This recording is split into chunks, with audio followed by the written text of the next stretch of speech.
Assalamualaikum warahmatullahi wabarakatuh.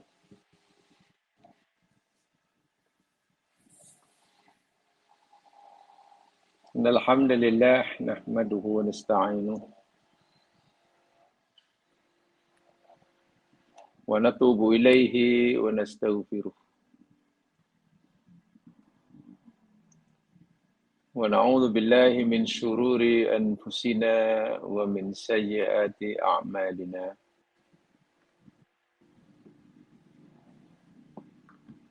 Man yahdihillahu fala mudilla lahu wa man yudlil fala hadiya lahu. Asyhadu an la ilaha illallah wahdahu la syarika lah. Wa asyhadu anna Muhammadan abduhu wa rasuluh.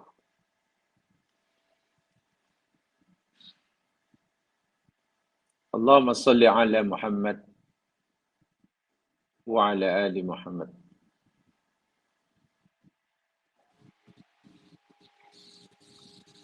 Allahumma asbahna ala fitratil Islam wa ala kalimatil haqq. Wa ala dini nabina Muhammadin sallallahu alaihi wasallam wa ala millati abina Ibrahim hanifan muslima wa ma kana minal musyrikin. Bismillahilladzi la yadurru ma ismihi syai'un fil ardi wala fis sama'. Wa huwas sami'ul alim. Bismillahilladzi la yadurru ma ismihi syai'un fil ardi wala fis sama'. Wa huwas sami'ul alim. Bismillahilladzi la yadurru ma ismihi syai'un fil ardi wala fis sama'. Wa huwas sami'ul alim.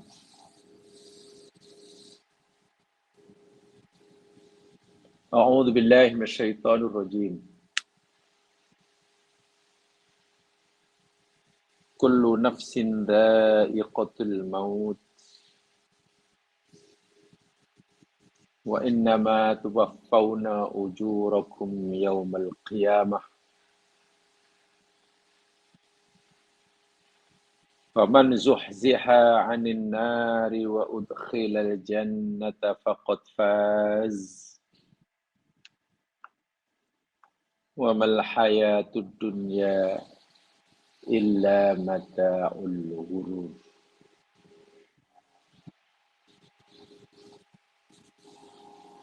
Yang bermaksud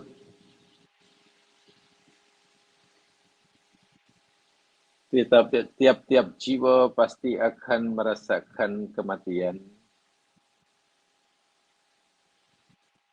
Dan sesungguhnya pada hari kiamat jualah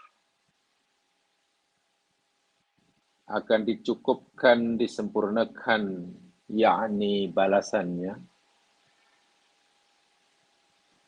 Sama ada balasan pahala maupun balasan siksanya.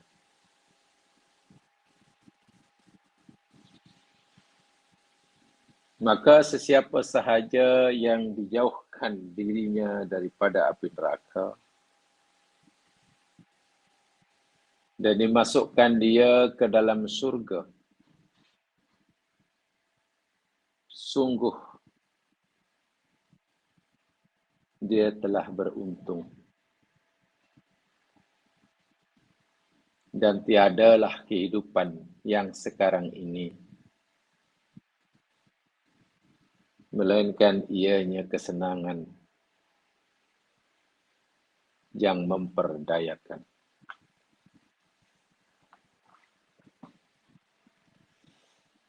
Muslimin muslimat, para pendengar yang dirahmati Allah sekalian.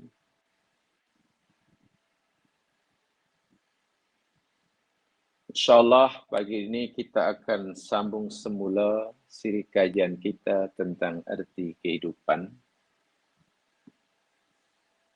haqiqatul hayatid dunya. Ayat yang dibacakan tadi petik daripada surah Ali Imran ayat 185 yang tertera di dalam buku pegangan atau nota pegangan kita, bab yang keempat, muka surat yang ke-35, ayat yang pertama, ayat-ayat yang akan menceritakan berkaitan tentang kematian, yang ianya menjadi batasan, sempadan antara kehidupan yang sekarang dengan kehidupan yang nanti. Ayat ini sebagian penjelasannya telah kita pelajari sama pada siri yang lepas. Pagi hari ini saya bercadang untuk mengajak jemaah sekalian untuk memahami lebih jauh ayat ini. Cuba kita menggali keterangan dan uraian yang belum sempat disampaikan pada siri yang lepas berkaitan dengan ayat 185 surah Ali Imran ini.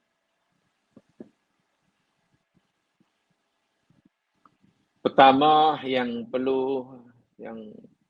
rasanya perlu saya sampaikan atau ingatkan semula,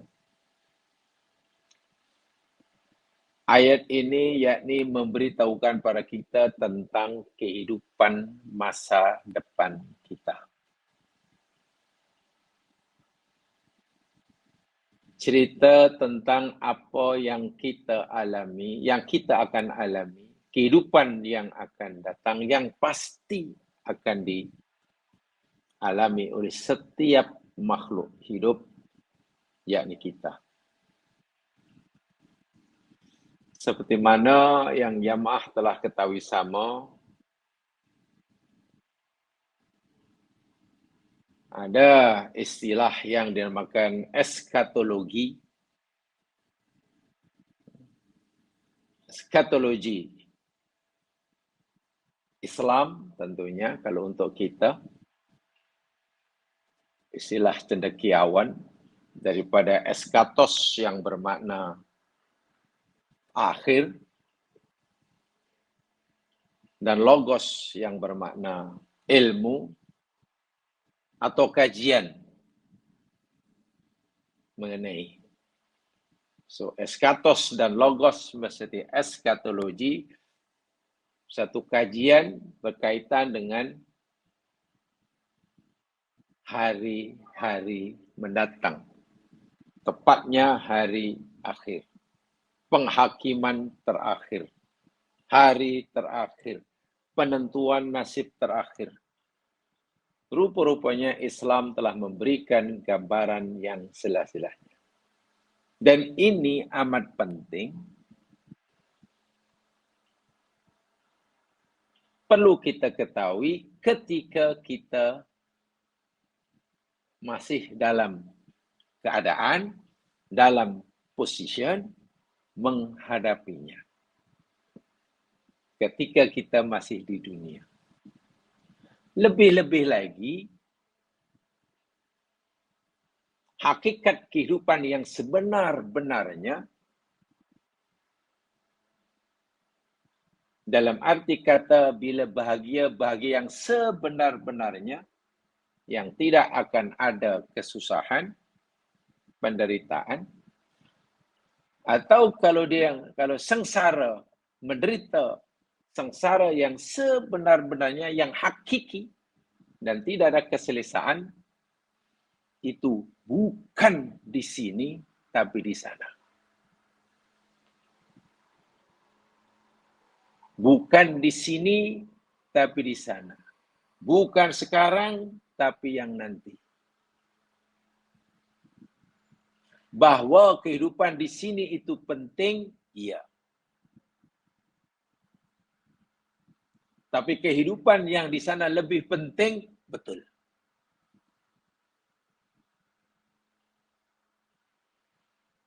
Bahwa kehidupan di sini adalah mustahak, iya, kerana kehidupan yang di sini menjadi asbab.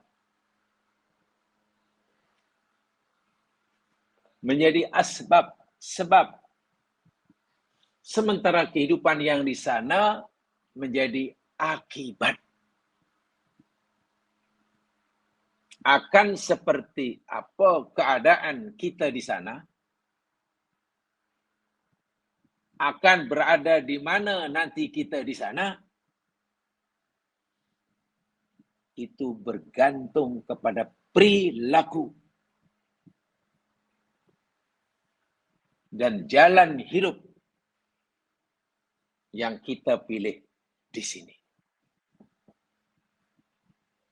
Itulah yang selalu saya sebutkan, bagi kehidupan yang sekarang ini, yang di sini, atau dalam bahasa agama al-hayatud dunya,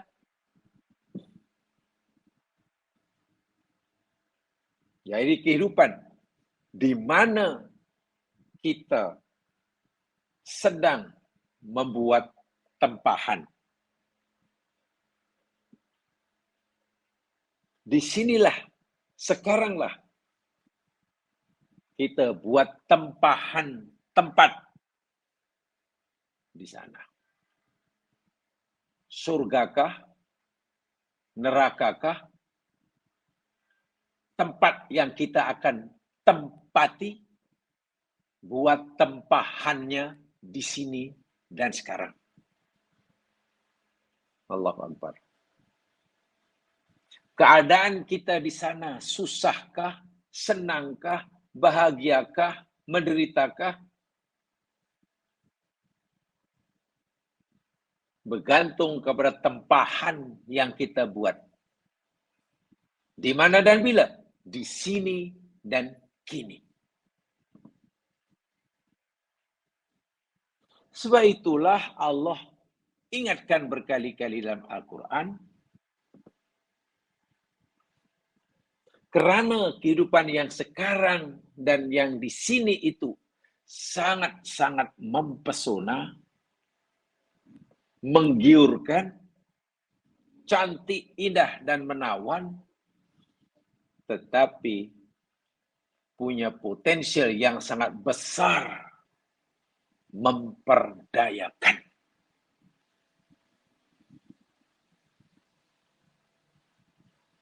Bahwa kehidupan yang sekarang dan di sini itu cantik dan indah, mempesona, iya.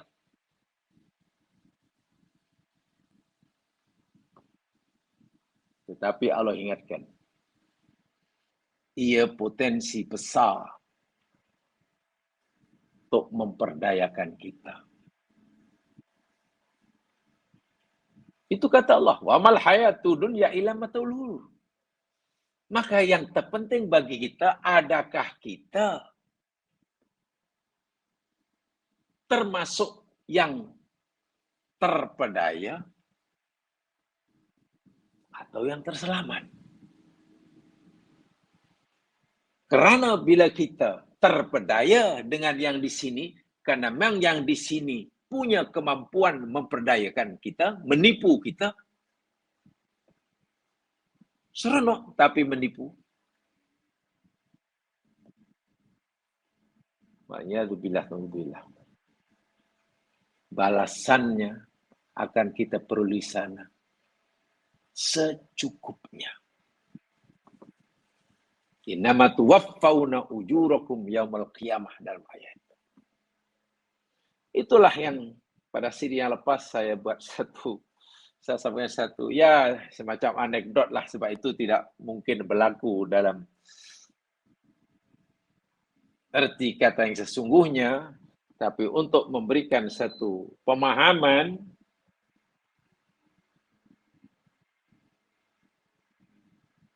pernah berlaku dialog antara kehidupan dan kematian. Ya, ini tentu bukan satu peristiwa yang pernah berlaku. Ini untuk mudah kita menggambarkan. Jadi kita ilustrasikan seperti itu, kita buat gambaran seperti itu, ya semacam anekdot.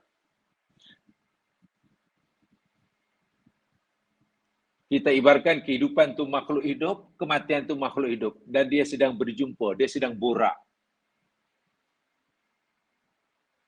Ada perbualan antara makhluk yang bernama kehidupan, al-hayat, dengan makhluk yang bernama kematian, al-maut.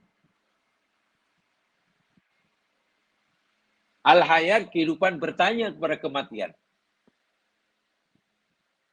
Hai mati, kematian, aku nak tanya pada engkau lah. Limadal basharu yuhibbunani wa yakrahunaka. Kata kehidupan. Wahai kematian, kenapa ya ramai manusia yang sangat menyukai aku dan tak suka kepada kamu? Itukah kehidupan kepada kematian? Hai kematian, menurut kamu, kenapa? Manusia ni lebih suka aku, jadi suka kehidupan. Dan tak suka kamu, tak suka mati. Apa jawaban kematian? Ajabal maut, kematian jawab, oh, kalau kamu nak tahu kenapa manusia lebih suka kamu, wahai kehidup-hidup, dan tak suka aku, jadi kematian, li'annaka taribatun jamilah. Karena engkau ini sebetulnya cantik betul, indah, menawan, rupawan, menarik betul. Tapi engkau ni pembohong. Mereka suka kamu karena kecantikan kamu. Kamu ni menawan, kamu ni cantik, kamu ni indah. So itu manusia suka kamu. Suka hidup maksudnya, suka itu, suka itu. Mereka tak tahu kamu ni pembohong. Kamu ini mata'ul ghurur.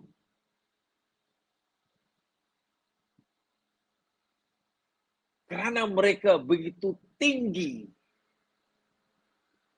terpesona mereka terhadap kamu.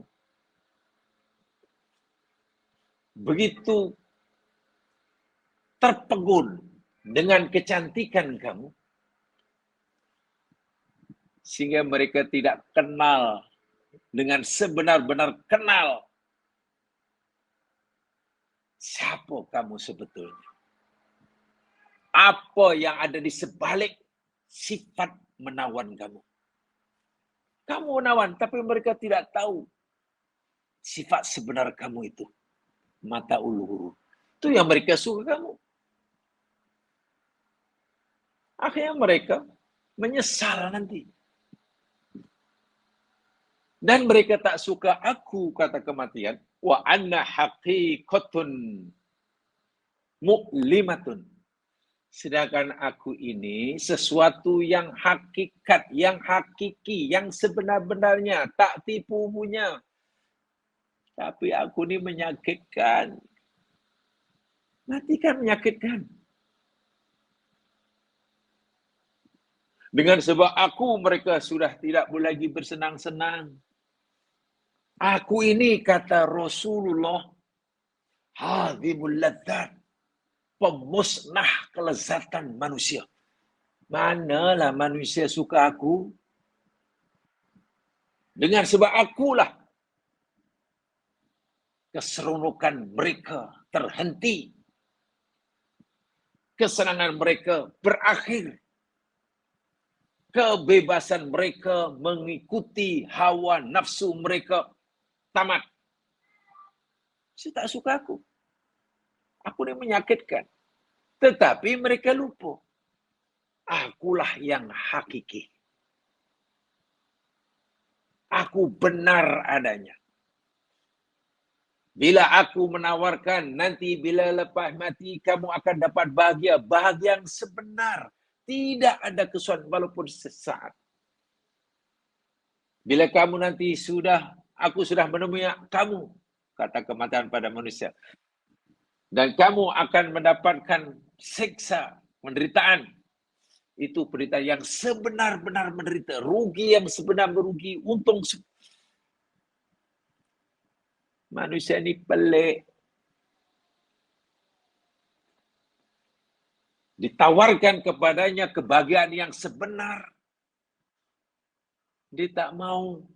Karena untuk mendapatkan yang sebenar ini menyakitkan.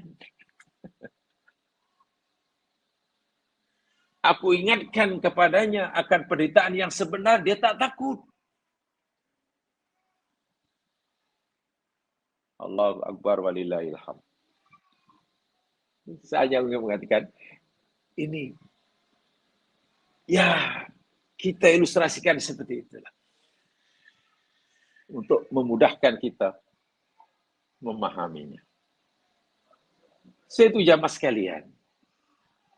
Ada satu ungkapan yang dinisbahkan kepada Ali bin Abi Thalib.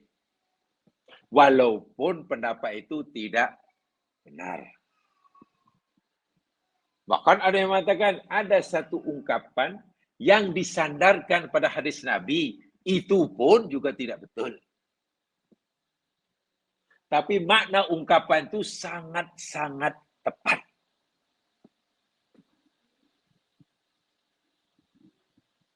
Ungkapan itu berbunyi, An-nasu niyamun fa'idha qamu intabahu. Ada yang mengatakan, An-nasu niyamun wa'idha matu qamu. Manusia ini di dunia ini, ibaratnya semua ini sedang tidur. Sedang tidur. Dan apabila mereka nanti dah mati, barulah ia terjaga. Seolah sekali, ini bukan hadis. Bukan. Jadi tak boleh kita mengatakan kalau Rasulullah, tak boleh juga. Bahkan ada yang menisbahkan ucapan ini kepada Ali bin Abi Thalib atau pada siapa-siapa. Dan juga tidak betul. Tetapi hadzal kalamu balighun jiddan. Ucapan yang saya katakan ini sangat-sangat balik. Maknanya sangat dalam dan makna yang terkandung di dalamnya muwafiqun lisyar'i. Selari dengan syarak. Maknanya ya, bukan kalimatnya. Sebab itu bukan hadis, bukan dikatakan hadis. Manusia ini, sekarang ini kita ini, diibaratkan sedang tidur. Tidur. Dan bila kita nanti mati, baru kita terjaga dari tidur. Apa maknanya? Ibarat tidur yang sedang tidur, lalu kita mimpi, seronok mimpi yang seronok, oh bahagia, Allah. Mimpi jumpa kawan, happy, pergi sana, menikmati itu, shopping, sakanlah, itulah jumpa. Seronok, namanya mimpi yang menyeronokkan.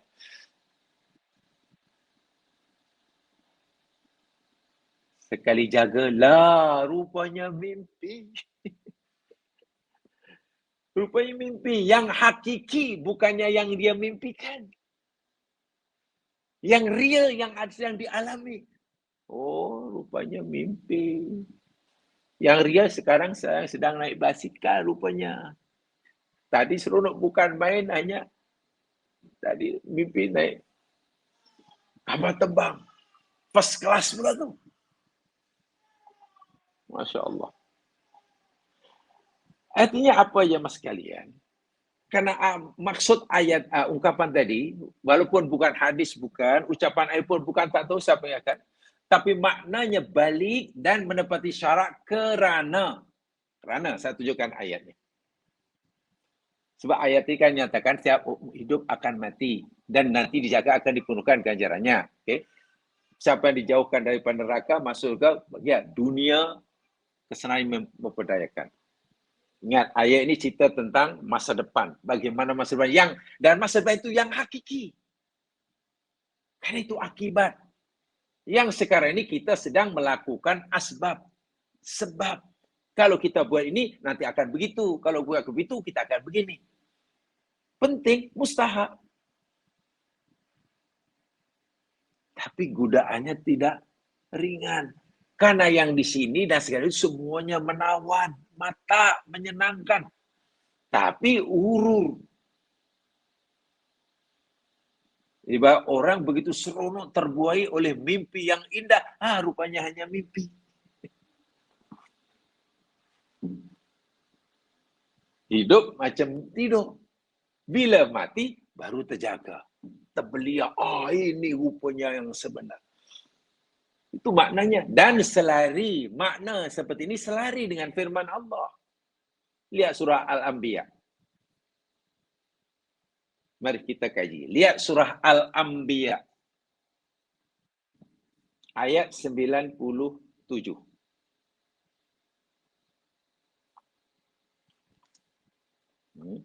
Surah Al-Anbiya ayat 97. Tolong ya semua dilihat. Kena lihat sendiri.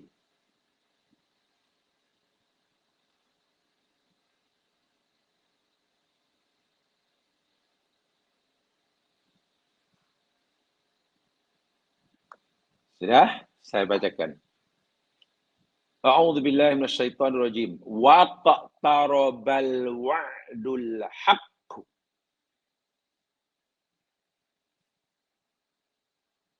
Dan telah menjadi dekat. Asalnya jauh. Makin dekat, makin dekat, makin dekat, makin dekat. Sekarang sudah hampir. Sudah sangat-sangat hampir. Al-wa'dul haqq. Janji Allah yang maha. Janji Allah yang benar. Yang diakan oleh Allah yang maha benar. Apa itu wa'dul haq? Kiamat, kematian, siksa kubur, nikmat kubur, azab kubur, apalagi? Hisab, mizan, pahala, dosa, neraka. Dan semuanya lah. Itu semua kan janji Allah masa wa'dun. Apa yang Allah jadikan masa. Dan janji Allah itu benar. Dan sekarang janji Allah sudah dekat. Sudah sangat hampir. Bila sudah sangat hampir dan orang itu sekarang telah menemukan janji itu.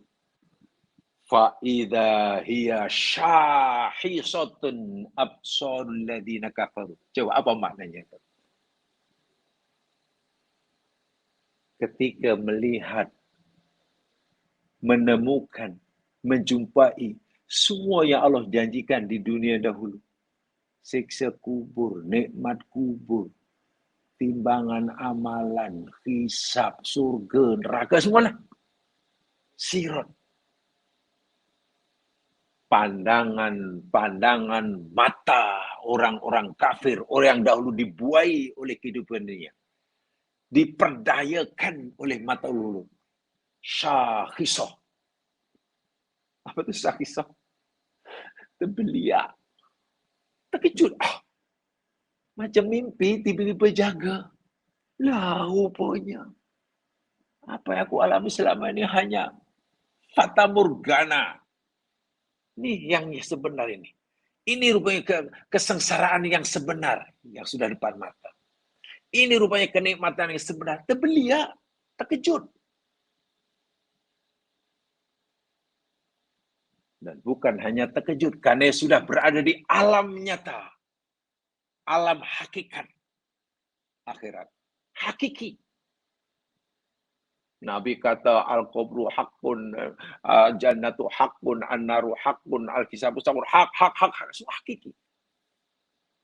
Sambil mereka menyesali diri mereka, ya wailana, aduhai celakanya kami. Sungguh celakalah nasib diri ini. Qad kunna fi ghaflatin min hadha. Sungguh dahulu kami tak ingat langsung ini semua. Kami lupa, kami tak ambil kira langsung sebab kami fikir yang sebenar-benar senang itu yang tempoh hari. Yang hakiki itu yang di belakang. Rupanya yang hakiki yang ini. Saya fikir yang nyata, yang nyata masa mimpi itu. Rupanya yang nyata ketika jaga. Allahu Akbar. Inilah yang Allah ingatkan. Mata ulu terbeliak dia. Tapi apa maknanya? Sudah terpedaya.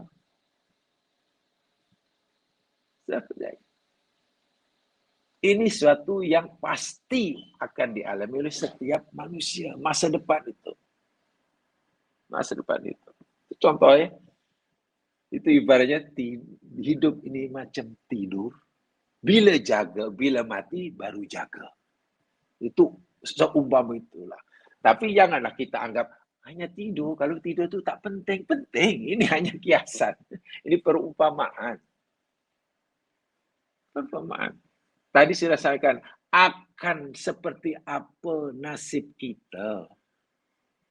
Di mana tempat kita nanti bila sudah tidak di sini. Itu bergantung kepada pilihan kita semasa di sini. Memang penting. Tetapi, tidak mudah untuk menentukan pilihan yang betul di sini.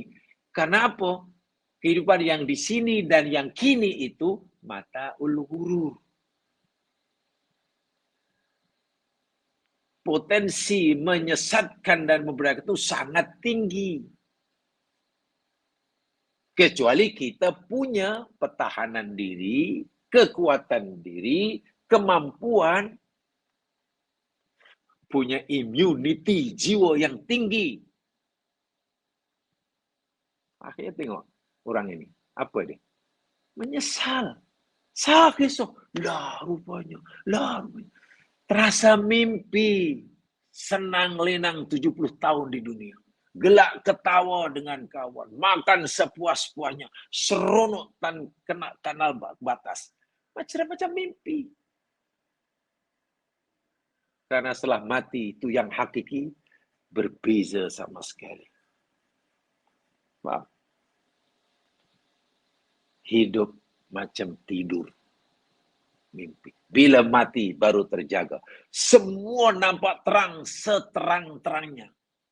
Sejelas-jelasnya. Kalau kita nampak benda itu merah, merah, betul-betul merah.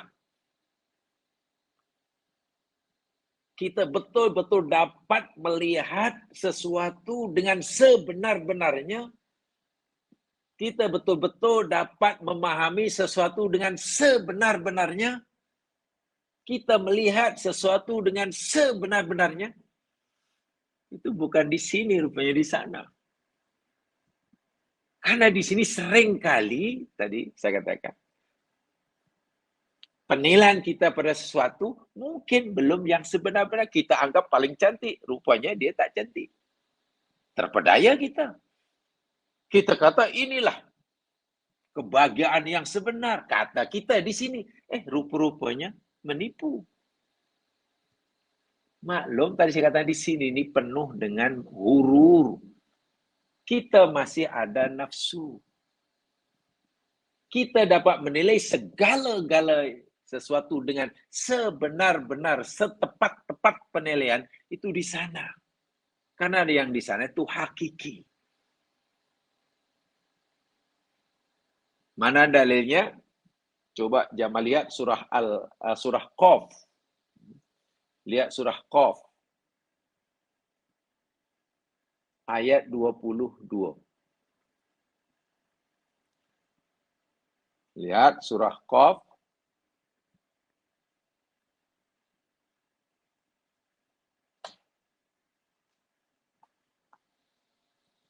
ayat 22.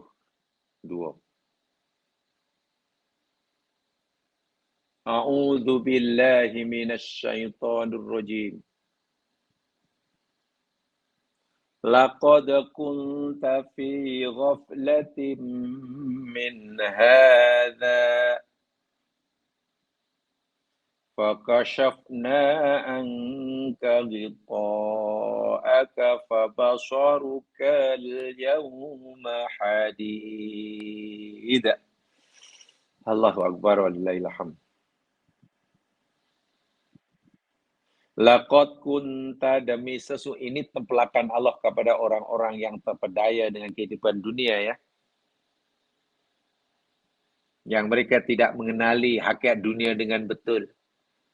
Walaupun ia menawan karena dia mata, tetapi ia gurur, mempedaya. Walaupun ia jamilah karena ia mata, tapi ia kadibah karena ia gurur. Inilah. Walaupun ia manis,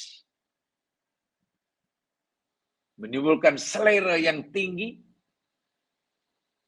sehingga kita seronok menikmatinya, tapi kita tidak kenal dia. Itu penyakit yang boleh membunuh. Baru kita sedar semua itu dengan sebenar-benar sedar nanti. Kepada orang yang tak sedar, Allah kata dulu, nih, laqad kunta fi ghaflatin hada.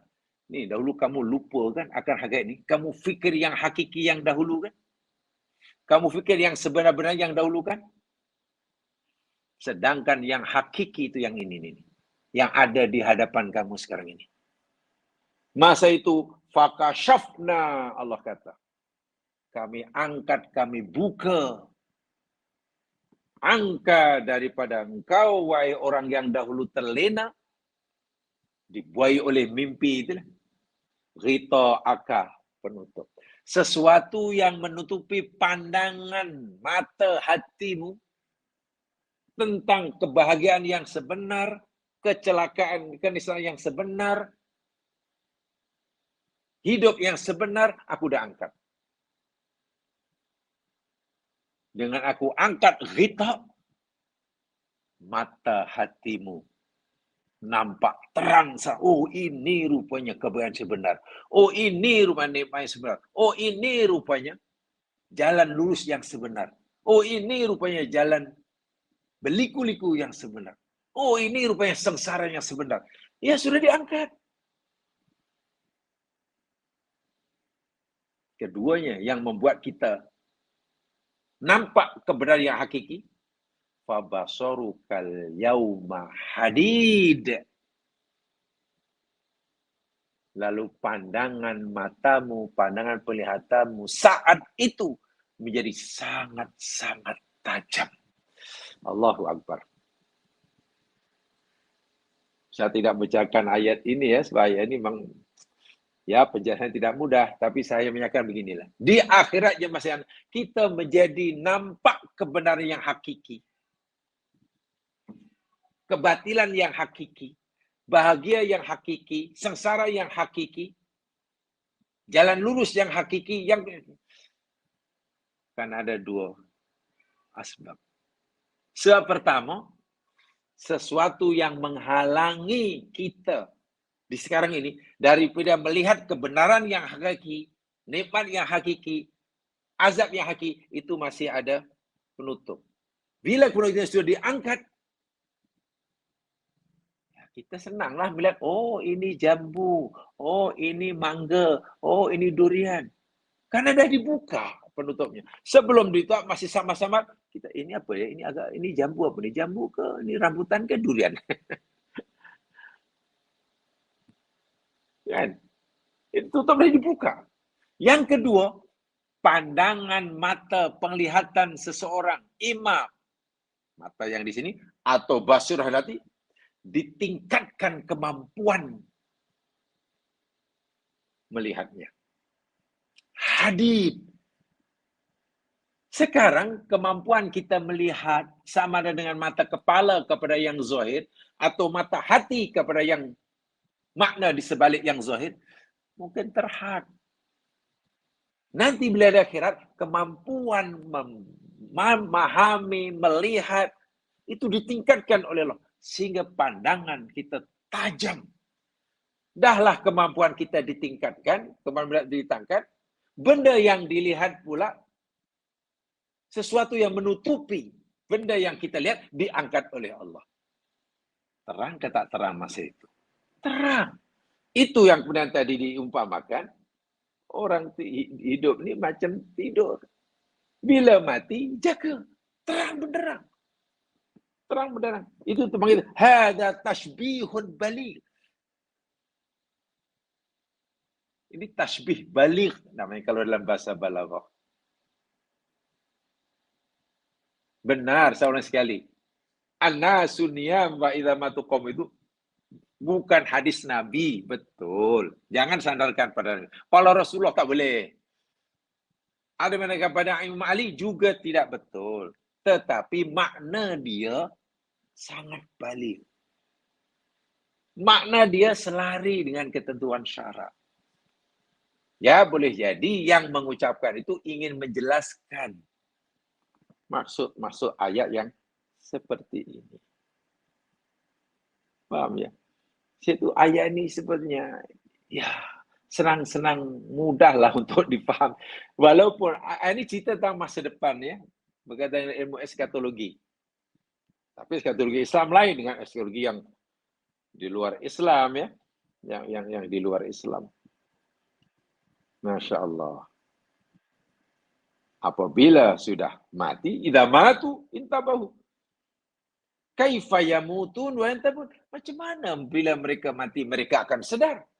Macam mana bila mereka sudah tidak lagi di sini, pindah ke alam yang lain, baru terperangah. Baru terbeliak matanya, melihat. Terkejut karena rupa-rupanya apa yang mereka selama ini fikirkan tidak seperti mana yang dilihat dan dialami sekarang. Ketika mereka hidup tidur dan mati. Iya. Tetapi, nah ini sebabnya. Kedua ayat tadi paling tidak. Tapi kesadaran saat itu, pengakuan menyesal saat itu, mengaku salah saat itu, sudah tidak ada lagi manfaatnya. Tapi benda itu pasti. Sebab Allah kata, kullu nafsin dha'iqatul maut. Pasti dialami. Pasti dialami. Orang yang tak buat apa yang disuruh, walaupun dia tahu itu suruhan, pastilah menyesal. Orang yang tak tinggal apa yang dilarang, sedangkan dia tahu itu larangan, pasti menyesal. Betul.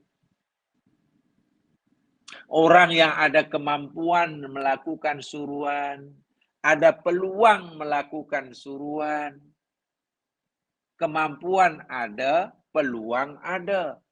Nak buat apa disuruh, tapi tidak punya kemauan untuk melakukannya, menyesal. Menyesal. Orang yang punya kemampuan untuk melakukan suruhan, kemampuan ada. Orang yang punya peluang untuk melakukan suruhan, dan dia juga punya kemauan untuk melakukan, kemampuan ada, peluang ada, kemauan ada, itu pun mungkin masih menyesal. Macam mana menyesal? Dia ada peluang buat suruhan dan ada kemampuan. Dia pun ada kemauan, lalu buat. Macam mana menyesal? Boleh jadi. Sebenarnya Allah bagi kemampuan buat 10. Dan dia ada kemampuan buat 10. Ada peluang buat 10. Tapi dia hanya mau buat 7. Tak menyesal tak? Menyesal. Kenapalah dulu aku hanya buat 7 lah. Padahal aku mampu buat 10. Allah suruh buat 10. Allah bagi peluang pada aku untuk buat 10. Kenapa aku hanya mau buat 7? Kenapa yang menyesal karena buat tak sempurna? Yang buat pun menyesal, apalagi yang tak buat. Dan penyesalan itu baru nampak dengan terang seterang-terangnya bila ia mati. Sekarang belum nampak. Sekarang belum nampak. Kenapa? Karena kita masih ada. Apalagi sekarang kita dihibur itu tadi. Sudahlah, cukuplah. Allahu Akbar. Walillahil hamd. Ini bermakna. Saya tegaskan lagi. Kematian itu bukan penamat kehidupan. Bukan. Tolong diperbetulkan persepsi kita tentang kematian. Laisal mautu nihayatan lil hayati. Kematian itu bukanlah penamat, bukanlah penghujung dan pengakhir kehidupan. Bukan.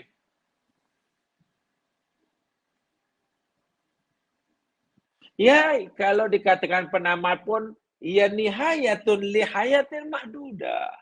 Dia hanya penamat bagi kehidupan yang di sini. Ya. Bila mati, mana sudah tamat hidupnya di sini. Tapi kalau kematian itu penamat kehidupan secara umum, tidak. Karena kematian, kalau boleh dikatakan penamat, ia hanya nihayatun lil hayati dunia, tapi bidayatun lihayatin mu'abbadah. Kematian hanyalah penamat kehidupan yang di sini, yang isinya hurur tadilah. Tapi kematian adalah awal, permulaan, bidayah bagi kehidupan yang abadi, yang tidak terakhir. So, menarik sekali. Dengan sebab mati, memanglah hidupnya yang di sini itu terhenti. Tetapi dengan sebab mati, kehidupan yang kekal abadi baru bermula. Maknanya bermula kehidupan yang sebenar-benar hidup. Bila orang itu sengsara, sengsara yang sebenar-benarnya. Bila orang itu bahagia, bahagia yang sebenar-benarnya. Bila ia menyesal, menyesal yang sebenar-benarnya. Dan tidak ada lagi peluang untuk mengubah. Di sini, kalau kita rugi hari ini, masih ada peluang lah esok untung. Bila kita sakit hari ini, besok boleh sembuh. Ikhtiarlah. Jika miskin tahun ini, tahun depan ada peluang untuk jadi kaya raya. Kalau ada kuasa hari ini, jangan fikir sampai bila berkuasa, esok boleh jatuh. Itu di sini. Macam itu, sifatnya berubah. Tidak ada yang tidak berubah di dunia ini, jemaah sekalian. Saya ulangi. Ciri khas dunia dan di sini itu adalah berubah. Ada perubahan. Tidak ada yang tidak berubah di dunia ini. Tak ada yang tetap. Yang tetap hanya satu. Apa itu? Perubahan. Segala sesuatu di dunia itu pasti berubah. Tidak yang tetap. Yang tetap hanya satu. Yakni perubahan. Berubah itulah yang tetap. Dengan mati lain cerita.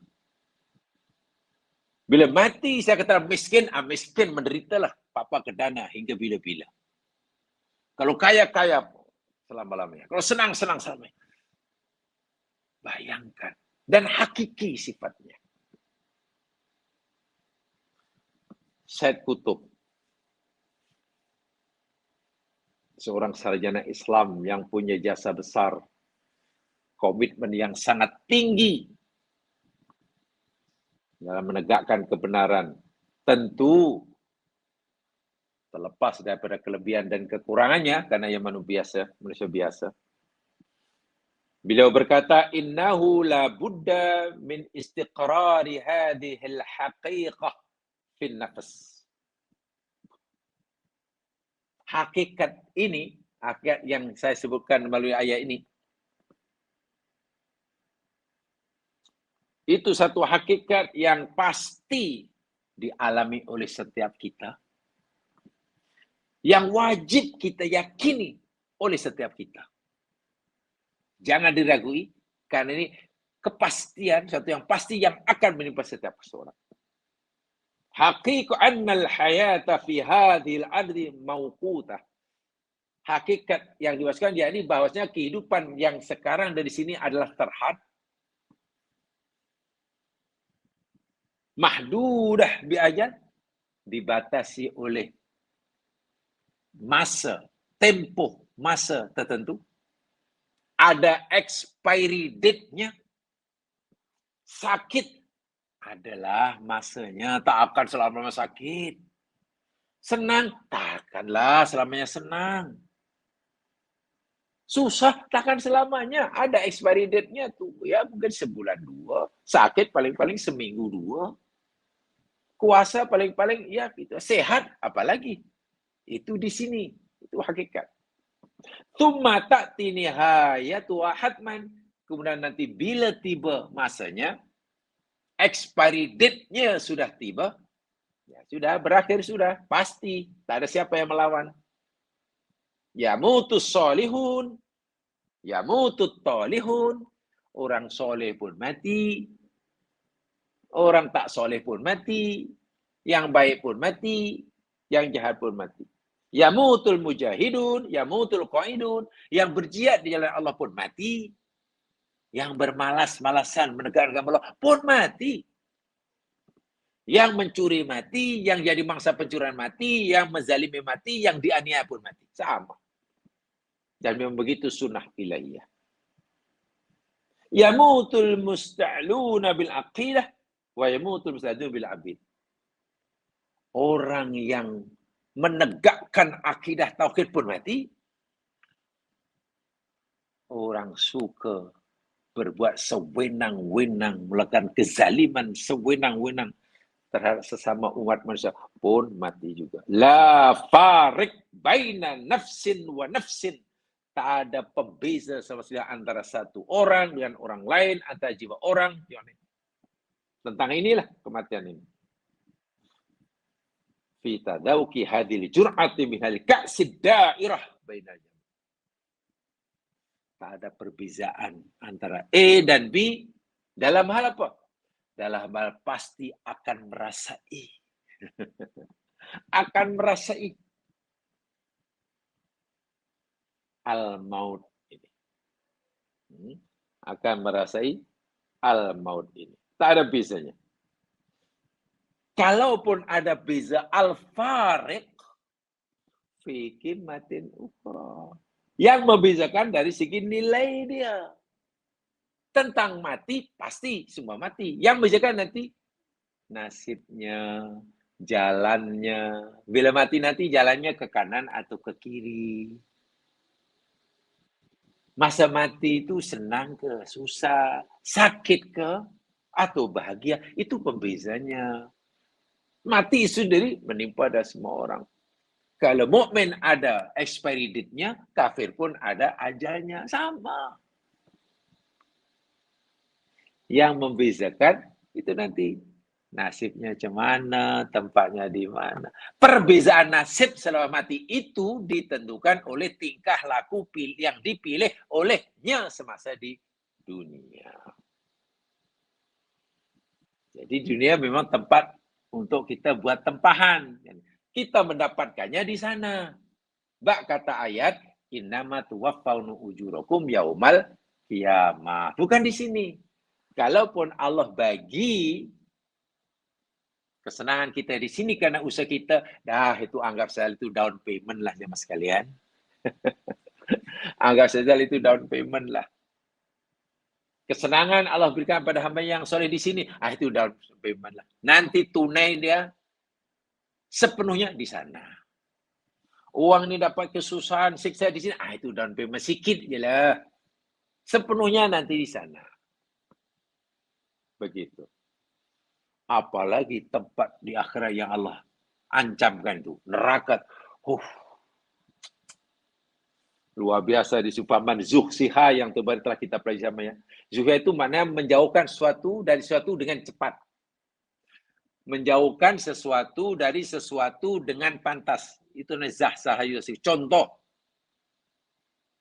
kalau kita ingin menyelamatkan tangan kita, jari kita, daripada hangus terbakar oleh api, atau daripada hangus terbakar karena tersentuh awan yang sedang on.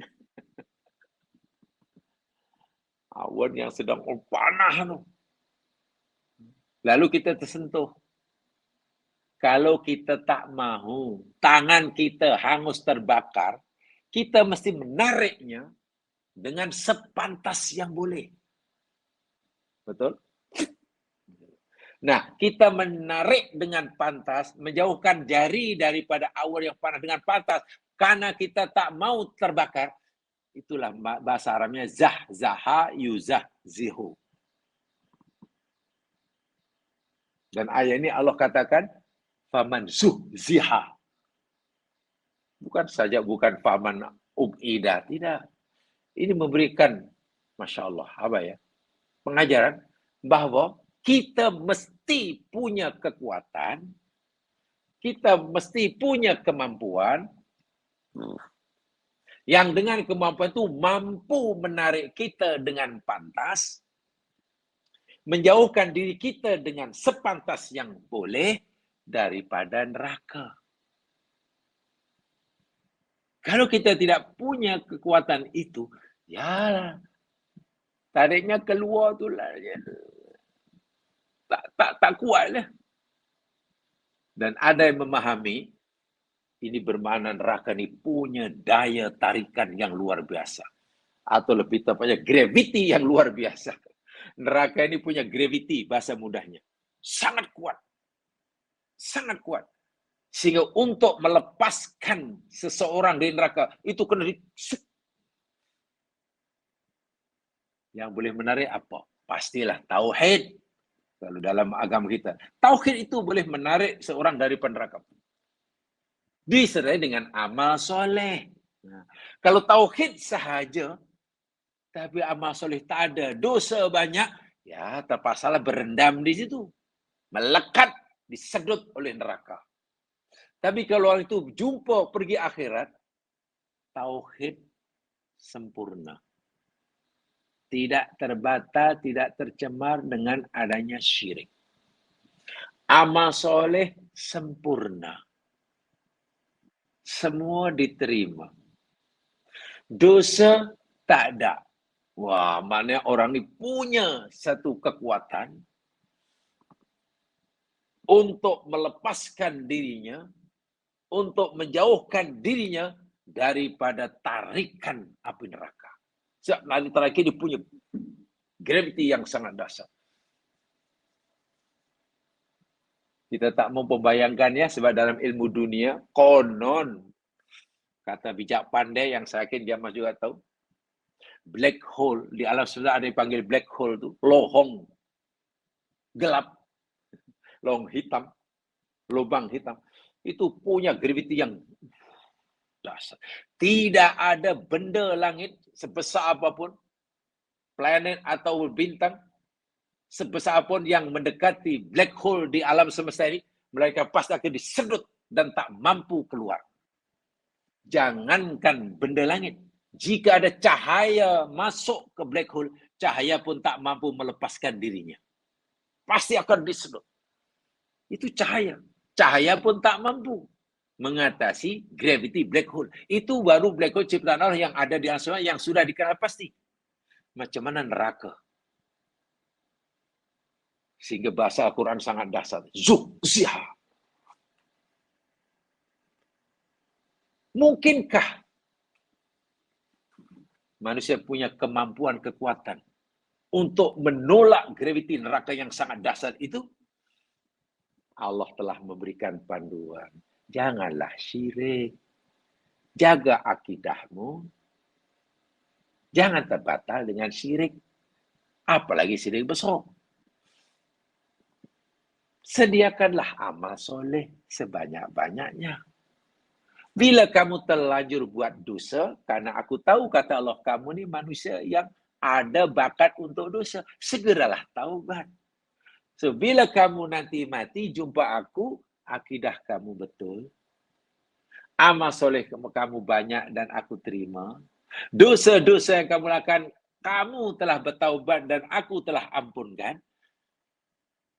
sekuat manapun daya tarikan neraka, graviti neraka, kamu mampu melepaskan diri kamu.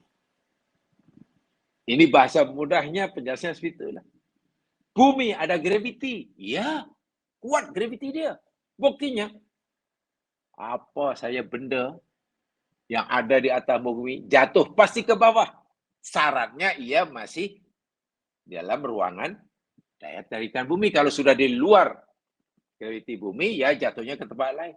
Sehingga pesawat-pesawat angkasa lepas, Soyuz Rusia, Discovery Amerika, tak boleh untuk terus terang. Mesti dibantu oleh roket. Daya pacuan yang sangat kuat. Itu pun tak boleh terus lurus kerana makin jauh, makin jauh. Itu kan tujuan untuk mengelakkan diri daripada kesan graviti bumi. Wah, baru graviti bumi. Jadi ayat ini sebetulnya Masya Allah. Mudah untuk difahami apalagi bila kita melihat. Sebab apa jamaah sekalian? Suratun qawiyyah. Bila Allah berfirman, faman zuhziha anin nar. Allah telah menggambarkan pada kita adanya suratun qawiyah. Kekuatan yang sangat dahsyat. Ya. Bal mas'adun hayyan fi harakatun wasidah.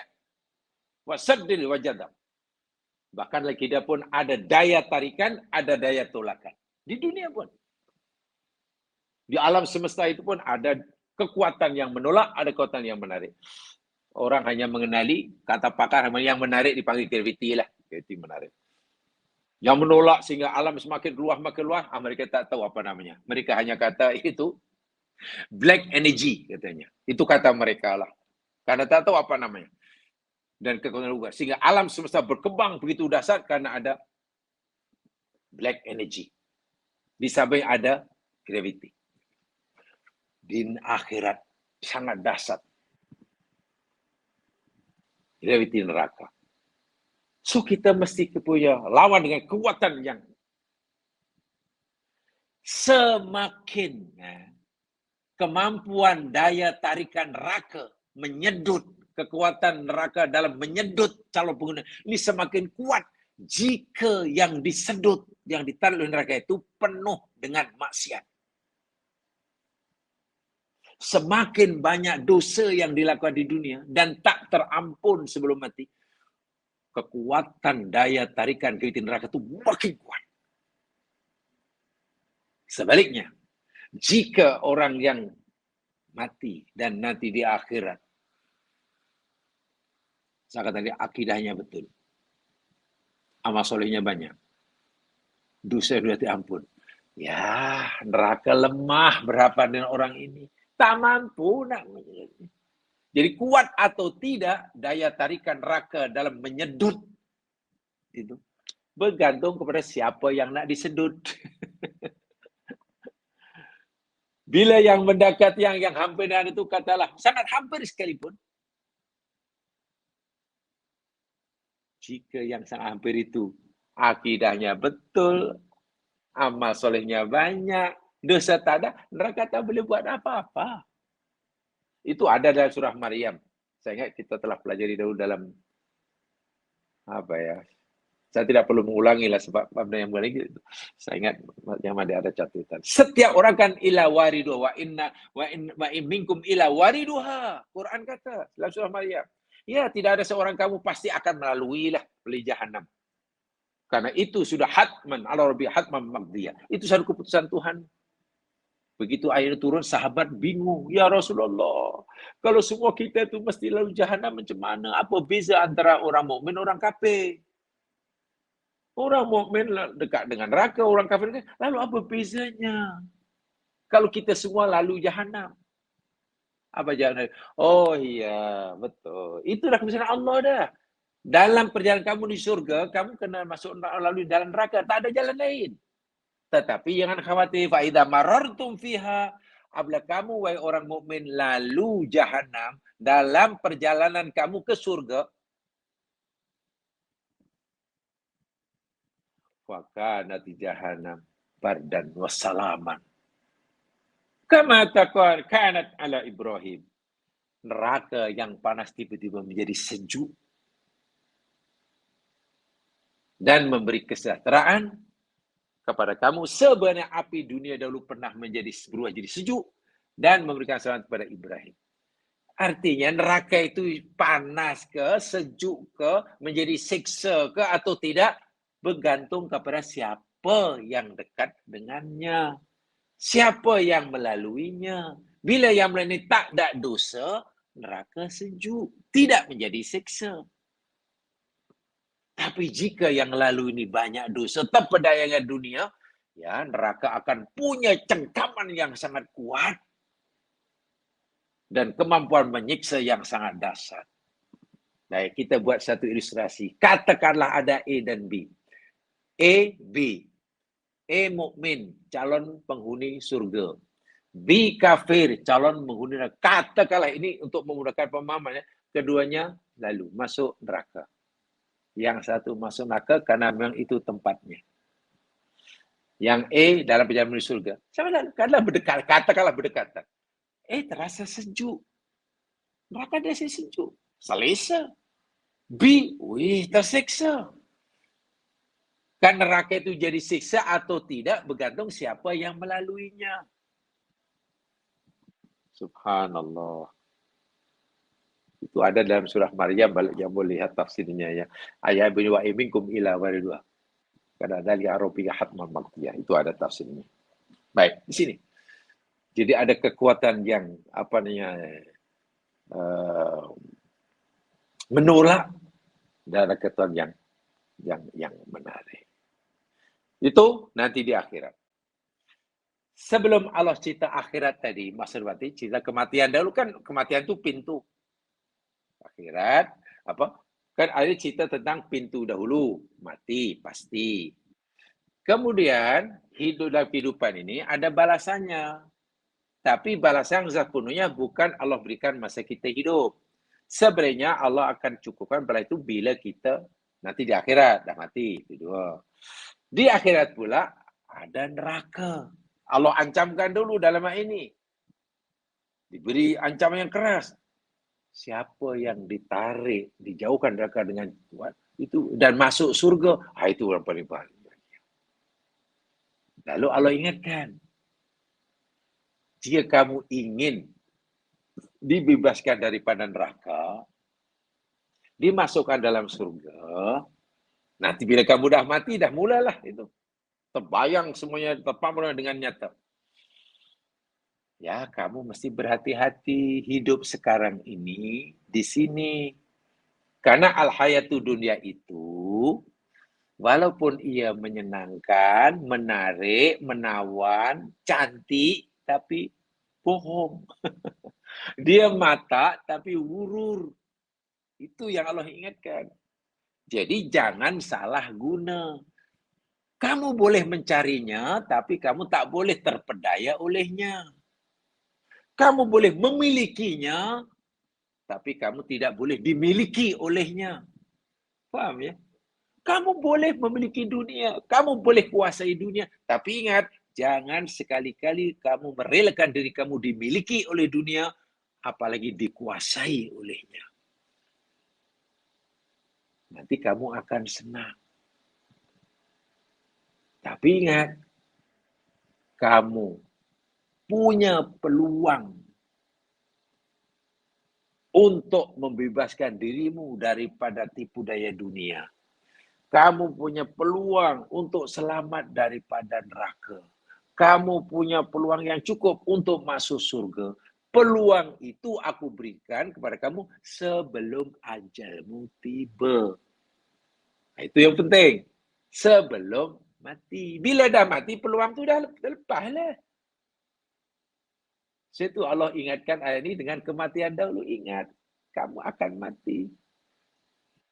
Jadi selagi kematian belum menjemputmu, peluang untuk kamu bebas dari neraka, peluang untuk kamu masuk surga, peluang untuk kamu dapat pahala yang sempurna, itu masih terbuka luas.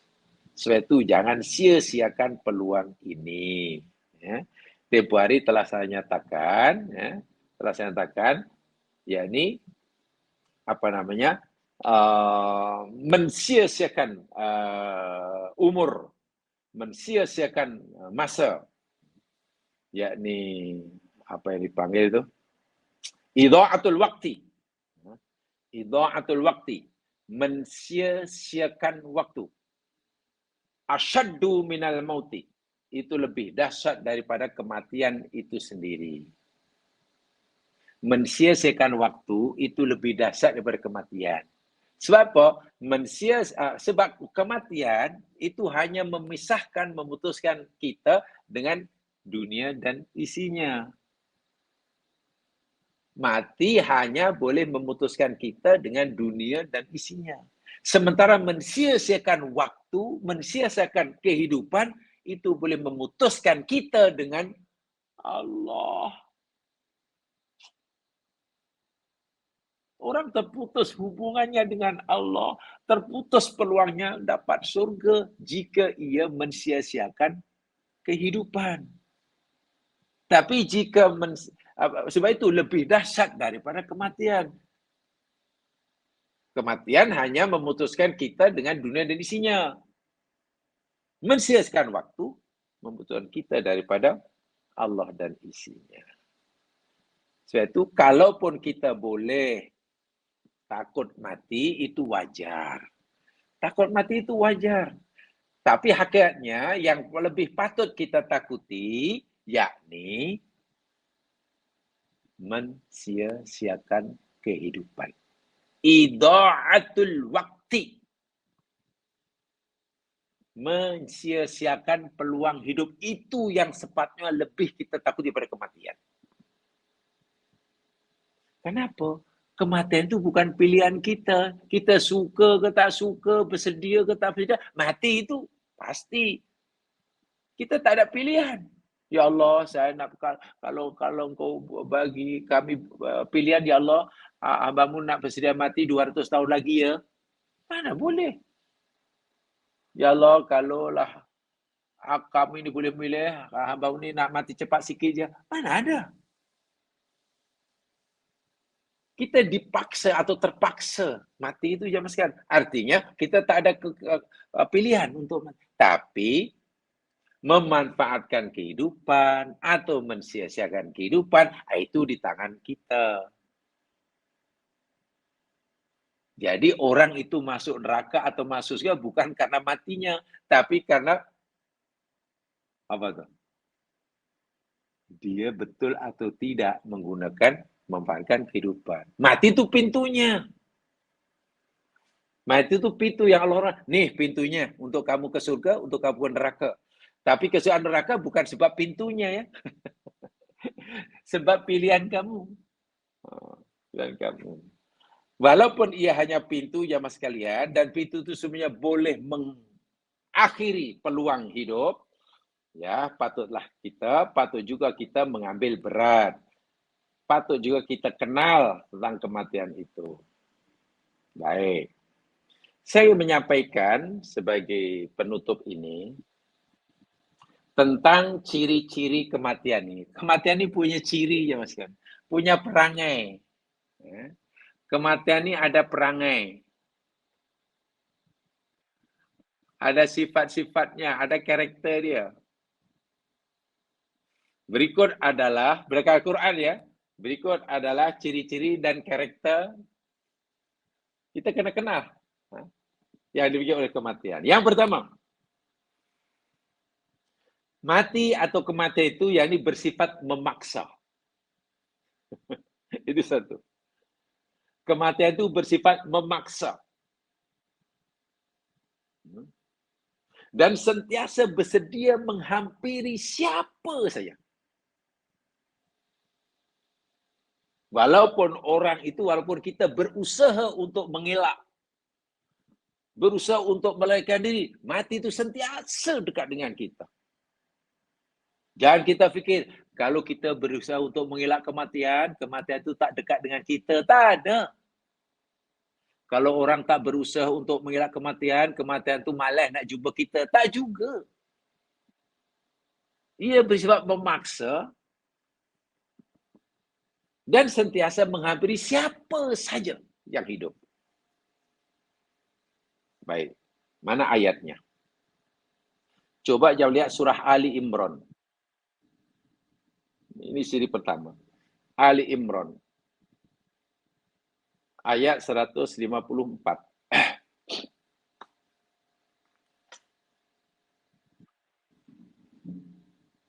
Lihat surah Ali Imran 154.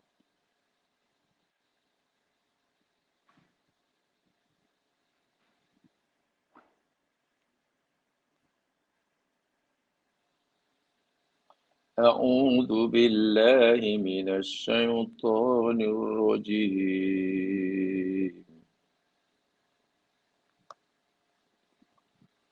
Qul law kuntum fi buyutikum labarazal ladzina kutiba 'alaihimul qatlu ila madaji'ihim.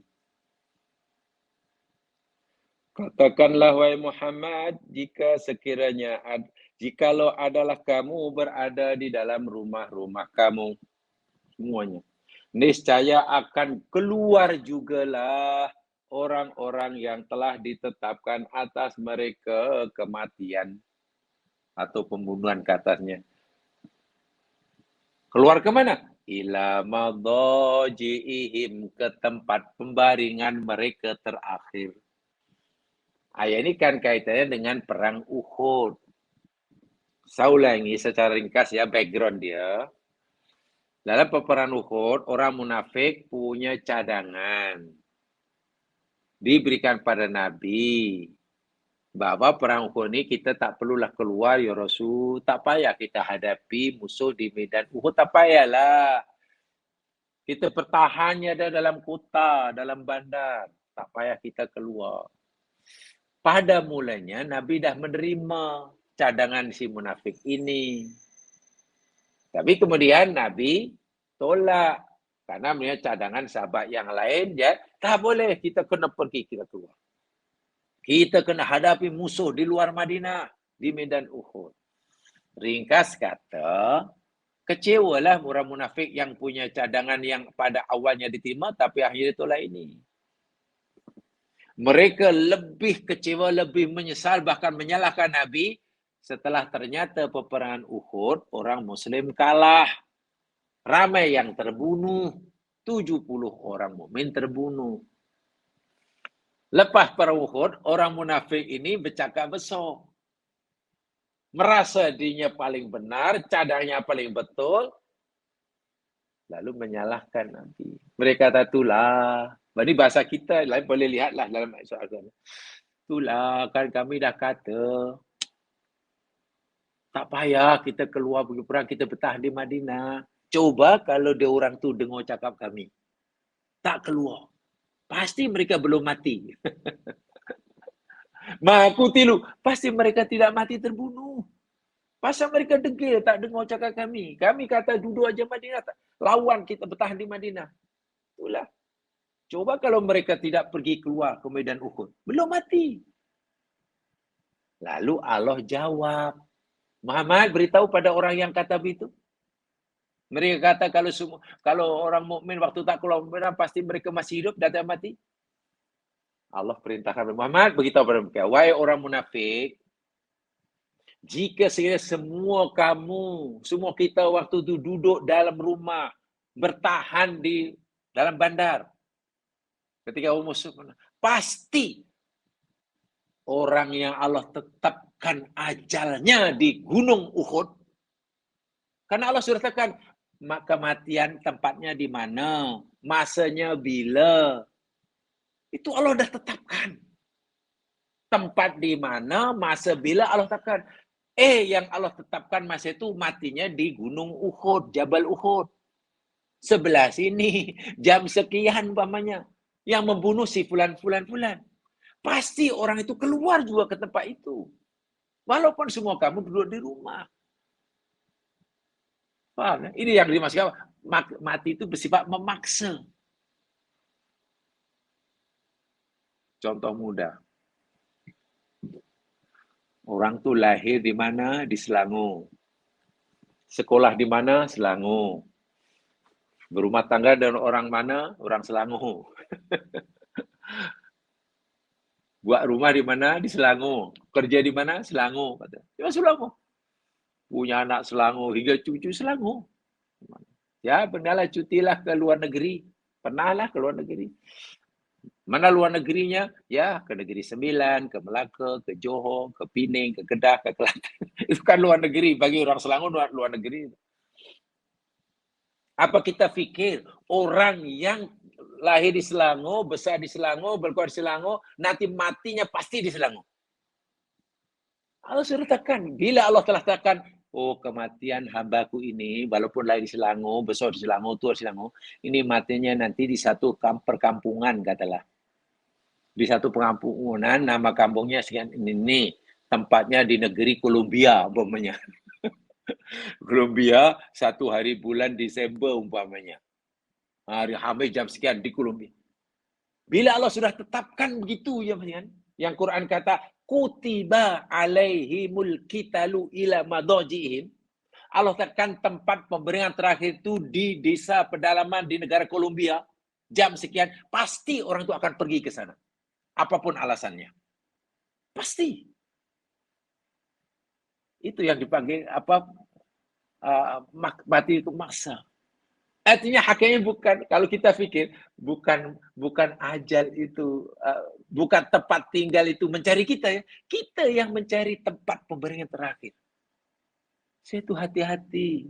Setiap kali kita bergerak daripada tempat kita, bergerak keluar, itu sebenarnya kita sedang mencari-cari tempat pemberian terakhir. Jangan-jangan tempat pemberian itu terakhir, nyawaku nanti dijawab oleh malaikat ketika aku sedang shopping, katalah, di supermarket itu. Ketika aku sedang berziarah ke rumah kawan itu. Ketika aku sedang, kita tidak tahu. Patutlah Islam mengajar kita nak keluar rumah berdoa, niat mesti karena Allah. Mana tahu nanti kita sebenarnya sedang menuju ke tempat pembaringan terakhir. Quran kata madaji. Kan kita tidak tahu. Kita pergi Makkah, nak pergi niatnya mati di Makkah, tapi tak mati. Ya memang madaji yang Allah letakkan bukan di Makkah. Sebab balik. Alhamdulillah. Tapi kalau kita tak mati di tempat itu, kita akan mati di tempat lain. Kita ini setiap hari bergerak ini sedang menuju ke tempat pemberian terakhir. Boleh jadi di sana, boleh jadi. Itu contoh mudah. Tak semua lahir di Selangor, besar di Selangor, tua di Selangor, matinya di Selangor. Boleh jadi matinya di kampung pedalaman di negeri mana ke? Di negeri Sri Lanka ke? Macam mana boleh sampai Sri Lanka orang tak beriman? Wallahu alam, pasti ada alasan suatu saat. Ini yang dimaksudkan. Sangat mengerikan ya kematian itu. Memang begitulah. Sebab itu setiap kali bergerak jangan seronok sangat. Doalah paling tidak. Berdoa paling tidak. Niat mesti betul. Sama ada nak pergi masjid, niatnya kena betul. Jangan nak pergi masjid, niatnya tak betul. Tak dapat pahala. Pergi ke tempat belajar, kena betul niatnya. Kalau ia bukan kerana Allah, walaupun pergi nak ke masjid ilmu pun, berdosa. Kan niatnya bukan kerana Allah. Walaupun nak pergi tempat belajar. Yang pula pergi kebun, nak kerja. Tapi niatnya cari rezeki yang halal. Bagi menyara kehidupan orang yang dibajaganya, fisabilillah. Masya Allah. So niat tu betul. Jangan kita fikir yang fisabilillah hanya orang yang pergi ke masjid. Hanya orang yang pergi majlis ilmu. Tak. Yang pergi majlis ilmu boleh jadi fisabilillah jika niatnya kerana Allah. Kalau bukan kerana Allah, bukan fisabilillah. Yang nak pergi kebun pun, nak pergi pejabat, nak bekerja. Jika niatnya, dalam hadis Nabi, nak menyara kehidupan orang di batang hati, fisabilillah. Tapi kalau niat ria'an wa tafakhur, ria'an wa tafakhur, ya fisabil syaitan lah. Faham ya? Ini yang saya makan sifat memaksa. Memaksa dan mengejar. Kejar. Kita lari laju, dia kejar lagi laju. Kita berhenti, dia kejar juga. Kita berhenti, kematian mengejar kita. Kita lari, dia kejar juga. Memang kedudukan mati ini sentiasa mengejar. Position kita dikejar. Sementara mati mengejar. Biasanya mana yang lebih lebih bersemangat? Yang dikejar atau yang mengejar biasanya? Tengok saja lari itu. Lari maraton atau lomba basika. Biasanya mengejar itu lebih bersemangat dari yang dikejar. Apa yang mengejar itu makin dekat. Lama yang dikejar pun, surrender, udahlah. Ya. Position kita dikejar. Kematian itu mengejar. Kita mau laju pun dia mengejar kita. Kita perlahan pun dikejar. Kita duduk, dia pun dikejar. An-Nisa 78. Lihat surah An-Nisa 78. Izinkan saya baca yang terakhir.